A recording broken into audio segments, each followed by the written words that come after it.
क्या आपने कार का इंश्योरेंस कर रखा है? क्या आपने मकान का इंश्योरेंस कर रखा है? क्या आपने लाइफ का इंश्योरेंस कर रखा है? और क्या आपने अपनी हेल्थ का इंश्योरेंस लिया हुआ है?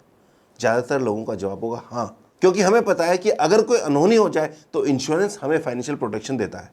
लेकिन एक सवाल जरा अलग सा है, क्या आपने अपने रिटायरमेंट कॉर्पस का इंश्योरेंस किया है? क्या आपने अपने बच्चों के एजुकेशन का इंश्योरेंस किया है? क्या आपने अपने फ्यूचर गोल्स का इंश्योरेंस किया है? क्या आप अपने उस एसेट का इंश्योरेंस किया है जो आप फ्यूचर में लेना चाहते हो?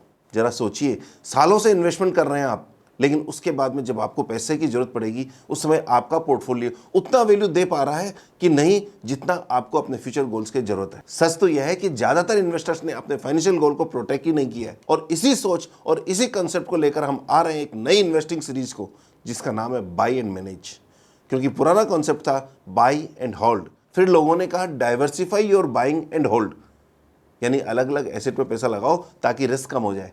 लेकिन अब समय आ गया है उससे भी एक कदम आगे जाने का, जहां सिर्फ हम बाई की बात नहीं करते हैं, बल्कि हम बात करते हैं अपने पोर्टफोलियो को एक्टिवली मैनेज करने की, रिस्क को समझने की, पोर्टफोलियो को प्रोटेक्ट करने की, और मार्केट के हर फेज में अपने इन्वेस्टमेंट को इंटेलिजेंटली हैंडल करने की। और इसी फिलॉसफी को हम कह रहे हैं बाई एंड मैनेज। क्या आप इस नई इन्वेस्टिंग फिलॉसफी को समझने के लिए तैयार हैं?